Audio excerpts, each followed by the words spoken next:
فکیف، پھر کس طرح. کیف کلمہ استفہام ہے. استفہام کس کو کہتے ہیں؟ سوال. اور یہاں تعظیم یا تعجب کے لیے استعمال ہوا ہے. جیسے آپ کہتے ہیں نا کس طرح، تو ایک ہوتا ہے جاننے کی کوشش کرنا، اچھا یہ کام کس طرح کرتے ہیں، اور ایک کہتے ہیں یہ کس طرح ہو سکتا ہے. اس میں فرق ہے نا. یہ کس طرح کرتے ہیں یہ آپ کچھ جاننے کے لیے کہہ رہے ہیں، اور یہ کس طرح ہو سکتا ہے یہ کس کے لیے؟ تعجب کے لیے. تو یہاں کیفا کس لیے استعمال ہوا؟ تعجب کے لیے یا پھر تعظیم کے لیے. تعظیم کا کیا مطلب ہے؟ بہت بڑی بات ہے. اور اس کو ایکسپریس کس طرح کرتے ہیں ہم عام طور پہ اردو میں؟ کس طرح ہوگا، کیا گزرے گی، کیا بنے گا. تو یہاں پر بیسیکلی تعجب سے بھی زیادہ تعظیم ہے کہ بہت بڑا دن ہے، بہت بڑی بات ہے جو آگے ہو رہی ہے. اذا جب کب؟ قیامت کے دن. یعنی کیا بنے گی جب، یعنی قیامت کے دن. جئنا ہم لائیں گے، من کل امت ہر امت میں سے، بشہیدن ایک گواہ. ہر امت میں سے ایک گواہ لایا جائے گا قیامت کے دن جو فیصلے کا دن ہے. اور وہ گواہ آ کر اپنی امت کے بارے میں گواہی دے گا کہ میں نے ان کو پیغام پہنچا دیا تھا. تو وہ سین کیا سین ہوگا، وہ منظر کیا منظر ہوگا جب پیغمبر اپنی امتوں کے بارے میں یہ گواہی دے رہے ہوں گے کہ ہم نے تو حق ادا کر دیا تھا، میسج کنوے کر دیا تھا. اور امت کا لفظ بھی کئی معنوں میں استعمال ہوتا ہے. امت کا معنی دین بھی کیا گیا ہے. قرآن پاک میں امت کا لفظ دین کے لیے بھی استعمال ہوتا ہے. وَإِنَّ هَذِهِ أُمَّتُكُمْ أُمَّةً وَاحِدَةً، اور یہ تمہاری امت ایک ہی امت ہے. یعنی کیا معنی؟ تمہارا دین ایک ہی دین ہے، یعنی اول سے آخر آدم سے محمد صلی اللہ علیہ وسلم تک ایک ہی دین ہے. اسی طرح امت کا لفظ جو ہے وہ گروہ کے لیے بھی استعمال ہوا ہے، جیسے کہ یہاں پر اس آیت میں. اور سورۃ القصص میں بھی آتا ہے وَجَدَ عَلَيْهِ أُمَّةً مِّنَ النَّاسِ يَسْقُونَ. موسیٰ علیہ السلام جب گئے تھے نا مدین، تو انہوں نے لوگوں کا ایک گروہ دیکھا جو کنویں کے پاس کھڑے ہو کر اپنے اپنے جانوروں کو پانی پلا رہے تھے. تو وہاں پر انہوں نے لڑکیوں کی مدد کی. تو امت لوگوں کے گروہ کو یا امبوہ کو بھی کہتے ہیں. پھر اسی طرح امت کا لفظ امام کے لیے بھی استعمال ہوتا ہے. ابراہیم علیہ السلام کے لیے اللہ تعالیٰ فرماتے ہیں ابراہیم امت تھے، یعنی امام تھے، بحیثیت امام اس کا معنی کیا گیا. پھر امت کا لفظ جو ہے وہ زمانے کے لیے بھی استعمال ہوتا ہے. زمانہ. وقال الذی نجا منہما وادکر بعد امت، یہ سورۃ یوسف میں آتا ہے کہ وہ دو لوگ جو یوسف علیہ السلام سے خواب پوچھنے کے بعد نکل گئے، اور ان میں سے ایک کو ایک عرصے کے بعد وہ بات یاد آئی. کون سی؟ جو یوسف علیہ السلام نے کی تھی کہ میرا ذکر کرنا.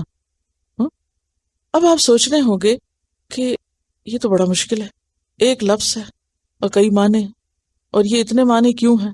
فل آف کنفیوژن ہے پھر یہ لینگویج. نہیں، نمبر ایک زبان کی وسعت ہے. نمبر دو عربوں کی ذہانت پر دلیل ہے کہ وہ ایک ہی لفظ کو مختلف جگہ پر اس کے کانٹیکسٹ میں استعمال کرنا جانتے ہیں. اب دیکھیں نا، ایک طرح سے مشکل کام ہے نا. اگر ایک ایکسپریشن کے لیے ایک لفظ ہو تو آپ ایک ہی بول کے کام ختم کریں، لیکن اگر آپ کو ایک لفظ مختلف معنوں میں اور مختلف جگہوں پر استعمال کرنا تو کہاں کیسے استعمال کرنا، یہ ایک مشکل کام ہے، لیکن اہل زبان کی ذہانت پر بھی دلیل ہے. بہرحال یہاں امت کا لفظ جو ہے وہ کس معنی میں استعمال ہوا ہے؟ گروہ کے معنوں میں، جن کو ہم امتیں کہتے ہیں. یعنی جتنے بھی پیغمبر آئے ہیں وہ کن کی طرف آئے ہیں؟ مختلف گروہوں کی طرف. قیامت کے دن کیا ہوگا؟ پیغمبر بھی کھڑے ہوں گے اور ان کی امتیں بھی کھڑی ہوں گی. اللہ تعالیٰ ان سے پوچھیں گے کہ کیا تم نے پیغام پہنچا دیا؟ تو وہ کیا کہیں گے؟ ہم نے پیغام پہنچا دیا. اچھا، اس کا پھر اثر کیا ہوگا؟ کوئی شخص یہ بہانہ نہیں کر سکے گا کہ مجھ تک تو حق پہنچا ہی نہیں تھا، میں کیا جانوں. وجئنا بک، اور ہم لائیں گے آپ کو. آپ کون ہیں؟ محمد صلی اللہ علیہ وسلم. آپ کو بھی لائیں گے، یعنی گواہ بنا کر. علی ہؤلاء، ان لوگوں پر. کن لوگوں پر؟ امت محمد صلی اللہ علیہ وسلم پر. شہیدن، گواہ بنا کر. اسی لیے آپ دیکھ رہے ہیں کہ آپ صلی اللہ علیہ وسلم نے حجۃ الوداع کے موقع پر سارے مجمع کے سامنے ان سے ایک سوال کیا تھا اور 3 بار کیا تھا، الا هل بلغت، لوگوں کیا میں نے پیغام پہنچا دیا؟ تو لوگوں نے کیا کہا تھا؟ آپ نے پیغام پہنچا دیا، آپ نے امانت کا حق ادا کر دیا۔ تو اس موقع پر آپ صلی اللہ علیہ وسلم نے آسمان کی طرف انگلی اٹھا کر کیا کہا تھا؟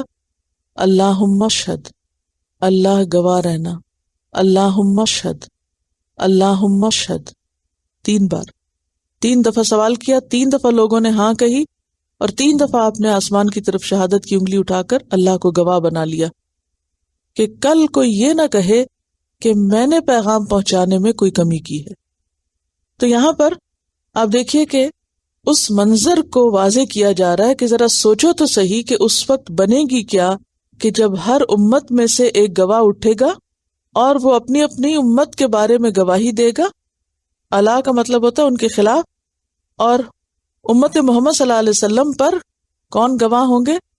خود محمد صلی اللہ علیہ وسلم۔ اب سوال یہ پیدا ہوتا ہے کہ پیغمبروں کی آمد تو ختم ہو گئی ہے، نبی صلی اللہ علیہ وسلم خاتم النبیین ہے، تو کیا اب باقی رہی ہوئی انسانیت کو کسی گواہی کی کوئی ضرورت نہیں؟ تو وہ گواہی کون دے گا اور وہ کون ہوں گے گواہ؟ امت محمد صلی اللہ علیہ وسلم۔ وَكَذَلِكَ جَعَلْنَاكُمْ أُمَّةً وَسَطًا لِتَكُونُوا شُهَدَاءَ عَلَى النَّاسِ، جو کام پیغمبر کیا کرتے تھے اب پیغمبروں کے بعد وہ کام کس کو کرنا ہے؟ امت محمد صلی اللہ علیہ وسلم کو کرنا ہے۔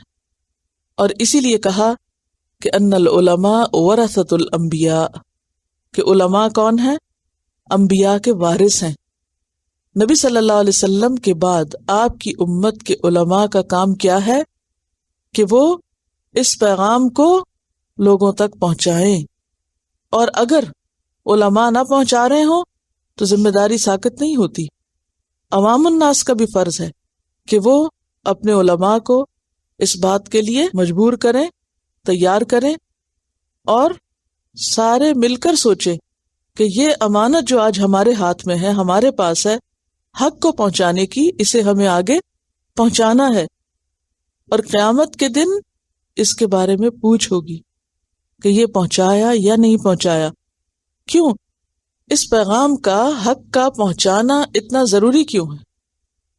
لوگوں کی نجات کا انحصار اس پر ہے، لوگوں کے حساب اور ان کی معاد اور ان کے انجام کا انحصار اس پر ہے۔ کس پر؟ ان کے پاس حق پہنچا یا نہیں پہنچا، اور پہنچا تو انہوں نے قبول کیا یا نہیں کیا۔ کیونکہ اگر پہنچا اور قبول انہوں نے نہیں کیا تو ذمہ دار کون ہوں گے؟ وہ خود ہوں گے۔ اور اگر پہنچانے والوں نے پہنچایا ہی نہیں تو پھر ذمہ دار کون ہوں گے؟ پہنچانے والے۔ آپ کو معلوم ہے کہ اس آیت پر ایک بار نبی صلی اللہ علیہ وسلم کس قدر روئے تھے۔ ایک دفعہ آپ صلی اللہ علیہ وسلم نے حضرت عبداللہ بن مسعود سے کہا تھا کہ تم مجھے قرآن سناؤ، تو وہ کہنے لگے کہ یا رسول اللہ صلی اللہ علیہ وسلم، میں آپ کو قرآن سناؤں؟ حالانکہ قرآن آپ پر اترتا ہے، آپ کو تو جبریل سناتے ہیں، یعنی آپ کو تو سنانے والے جبریل ہیں، اور میں، انہوں نے یہ لفظ نہیں بولے لیکن مراد ان کی یہی تھی کہ آپ پر قرآن نازل ہوتا ہے، میں آپ کو قرآن سناؤں؟ تو آپ نے فرمایا ہاں، مجھے اپنے سوا دوسرے سے سننا اچھا لگتا ہے، یعنی قرآن کا سننا اللہ تعالیٰ کو بھی بہت پسند ہے۔ آپ کو معلوم ہے کہ اللہ تعالیٰ کسی آواز پر اس طرح کان نہیں لگاتا، حدیث میں آتا ہے، جس طرح نبی کی اس آواز پر جب وہ قرآن پڑھ رہا ہوتا ہے، کیونکہ سب سے زیادہ سمجھ کر اور دل کے ساتھ اور اچھے آواز کے ساتھ اور حق ادا کرتے ہوئے کون پڑھتا ہے قرآن کو؟ جو نبی ہے وہ پڑھتا ہے۔ پھر اس کے بعد جو قرآن کو جانتے ہیں، سمجھتے ہیں، کیونکہ وہ پھر کس طرح پڑھتے ہیں؟ سمجھ کے پڑھتے ہیں، حق ادا کر کے، یتلونہ حق تلاوتی۔ تو قرآن کا سننا اللہ تعالیٰ کو بے حد پسند ہے۔ سب سے زیادہ جس آواز پہ اللہ تعالیٰ کان لگاتے ہیں وہ نبی کی آواز ہے جب وہ قرآن پڑھتے ہیں۔ پھر اسی طرح قرآن کا سننا نبی صلی اللہ علیہ وسلم کو انتہائی پسند تھا کہ کوئی اور آپ کو پڑھ کر سنائے، حالانکہ آپ خود ہمیشہ نمازوں میں اور نمازوں کے علاوہ پڑھ کے سناتے تھے۔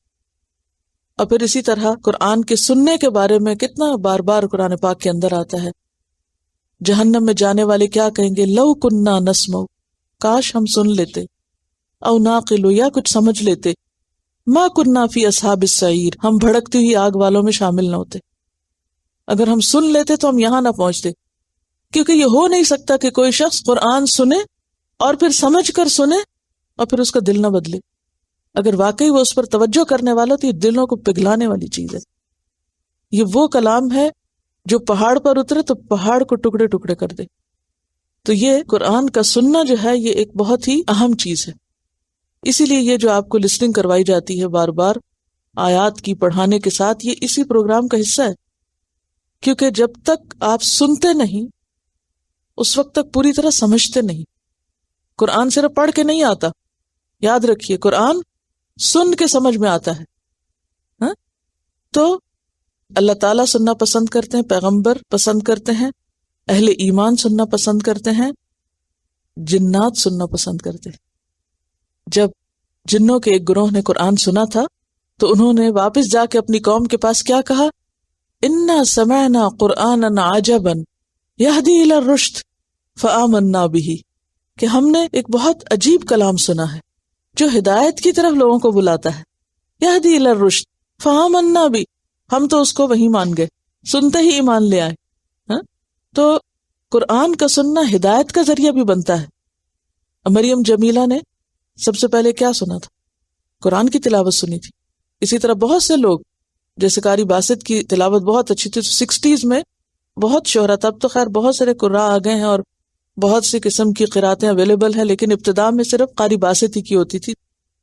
تو بہت سے لوگ صرف ان کی قراءت سن کے مسلمان ہوئے تھے، حالانکہ وہ سمجھتے نہیں تھے کہ کیا کہا جا رہا ہے. یہ اتنی مؤثر چیز ہے.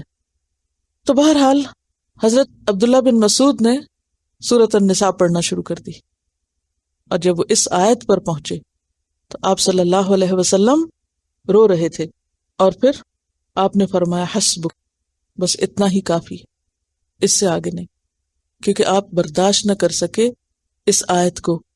فَكَيْفَ إِذَا جِئْنَا مِن كُلِّ أُمَّةٍ بِشَهِيدٍ، اس وقت ہوگا کیا جب ہر امت کا گواہ موجود ہوگا اور حساب ہو رہا ہوگا، اور ہر امت کے خلاف گواہی دی جا رہی ہوگی، اور ان لوگوں پر ہم آپ کو گواہ بنا کے. تو یہ جو گواہی کا فریضہ ہے یہ بڑا سخت فریضہ ہے. گواہی دینا آسان کام نہیں. عام چھوٹی موٹے روزمرہ کے واقعات میں بھی اگر کوئی آپ کو بلائے ذرا ادھر آؤ گواہی دو، تم نے دیکھی تھی فلاں چیز، تو کیا ہوتا ہے؟ انسان ایک دم گھبرا جاتا ہے. گواہی دینا ایک مشکل کام ہے.